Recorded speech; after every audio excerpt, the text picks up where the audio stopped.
Hello बच्चों, देखिए question number 91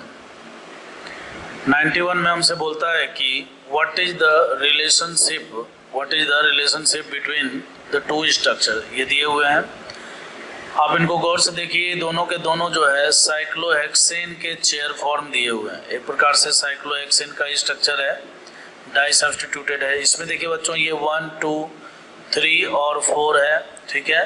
कहने का मतलब 1 4 पर डाई सब्स्टिट्यूटेड है, और इसको देखिए ये 1 2 3, ठीक है। तो ये 1 3 पर डाई सब्स्टिट्यूटेड है। जो यहाँ पर जो है कहने का मतलब साइड चेन के रूप में आया हुआ है, ठीक है। ये दोनों को दोनों देखिए सेम है, लेकिन इनका पोजीशन बदला हुआ है, ठीक है। तो एक प्रकार से हम बोल सकते हैं कि पेरेंट चेन तो इसका देखिए सेम है, जबकि इसका साइड चेन क्या हो रहा है कि पोजीशन में चेंजिंग हो रहा है। और साइड चेन के पोजीशन में चेंजिंग होने का मतलब यह है कि ये है पोजिशनल आइसोमर। क्या है? Positional isomer. और पोजिशनल आइसोमर होने का मतलब है कि ये है constitutional isomer. Option number A इसका करेक्ट आंसर है। हेलो बच्चों, देखिए क्वेश्चन नंबर 92 में हमसे बोला गया है which of the following statement is true. इसमें है कि van der Waals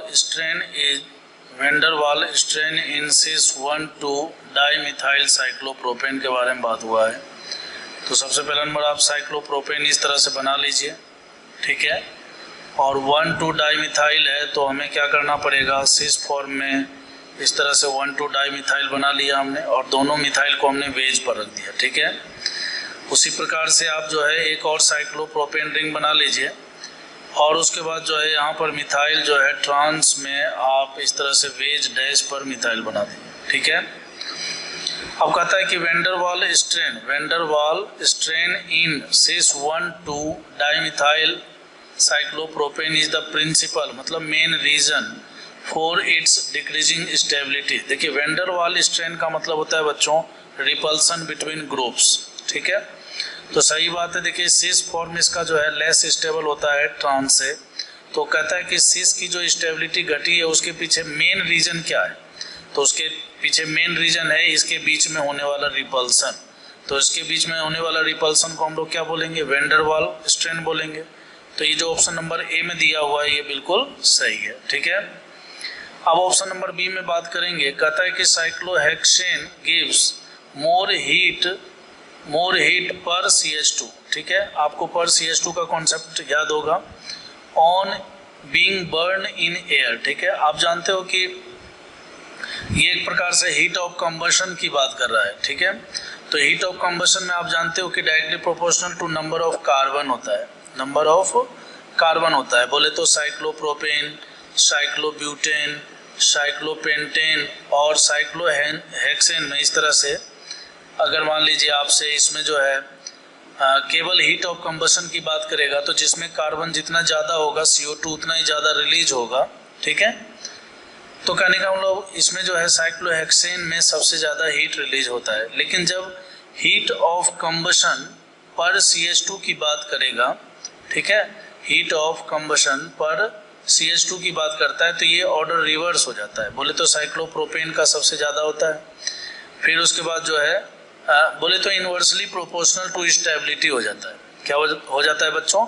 inversely proportional to stability पर हम लोग देखते हैं पर CH2 के केस में। तो ये बोलता है कि साइक्लोहेक्सेन गिव्स पर CH2। कहने का मतलब पर CH2 में साइक्लोहेक्सेन का तो सबसे कम होने वाला है ना, ठीक है। जबकि यहाँ पर बोल रहा है साइक्लोहेक्सेन का जो है पर CH2 में सबसे ज़्यादा होगा, तो ये गलत बोल दिया। साइक्लोअल्केन मतलब साइक्लोप्रोपेन, ब्यूटेन, पेंटेन से आपको कंपेयर करने के लिए बोला गया है, ठीक है। तो ये स्टेटमेंट गलत है।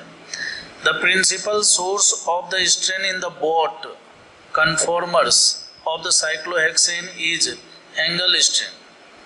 नहीं, एंगल स्ट्रेन जो है बोट फॉर्म में होता है, लेकिन वो स्लाइट होता है। इसके साथ साथ जो है वहाँ पर स्टेरिक हिंड्रेंस होता है, रिपल्सन बिटवीन जो हाइड्रोजन होता है, ठीक है।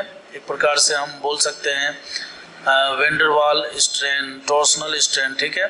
तो कहने का मतलब है कि ठीक है एंगल स्ट्रेन का रीजन है, लेकिन एंगल स्ट्रेन वहाँ पर स्लाइटली ही होता है। चेयर फॉर्म में तो खैर बिल्कुल भी नहीं होता है। तो ये जो बोला गया है प्रिंसिपल रीजन, ठीक है, प्रिंसिपल रीजन जो है एंगल स्ट्रेन को दिया गया है बॉट फॉर्म के अनस्टेबिलिटी को लेकर, तो ये 100% सही नहीं है। ठीक है बच्चों, तो कुल मिलाकर सी भी इसका गलत हो गया। Now D, the principal source, फिर से वही बात, principal reason of the strain in the gauche conformer of the butane is torsional strain. नहीं, गॉचे फॉर्म जो है, जैसे मान लीजिए कि अगर आपको इसका देखना है तो टॉर्सनल स्ट्रेन नहीं होगा। क्यों? इसमें जो है वेंडर वाल स्ट्रेन ही होगा बच्चों। वो इसलिए होगा क्योंकि गोचे में अगर आप देखिए यहाँ पर, तो ये CH3 यहाँ पर है और उसके बाद हाइड्रोजन यहाँ पर है, हाइड्रोजन यहाँ पर है, और गोचे फॉर्म में जो है पीछे वाले कार्बन में CH3 यहाँ पर होता है, हाइड्रोजन यहाँ, और यहाँ पर भी हाइड्रोजन। तो बेसिकली यहाँ पर भी जो इसका जो एंटी फॉर्म है, आप जानते हो कि इसका एंटी फॉर्म सबसे ज़्यादा स्टेबल होता है, तो एंटी फॉर्म से कम स्टेबल गोचे फॉर्म होता है। इसके पीछे मेन रीजन वेंडर वाल स्ट्रेन है, ठीक है, ना कि टॉर्सनल स्ट्रेन है। टॉर्सनल स्ट्रेन बच्चों इलेक्ट्रॉन पेयर के बीच में रिपल्सन होता है, और वेंडर वाल स्ट्रेन जो है वो ग्रुप्स के बीच में लगते हैं। ठीक है, तो यहाँ पर देखिए ये मिथाइल ग्रुप और ये मिथाइल ग्रुप में जो रिपल्सन होगा, उस रिपल्सन के कारण यहाँ पर इसकी स्टेबिलिटी कम होती है। ठीक है, तो कुल मिलाकर चारों में अगर बात किया जाए तो ऑप्शन नंबर ए इसका सबसे क्या करेक्ट है।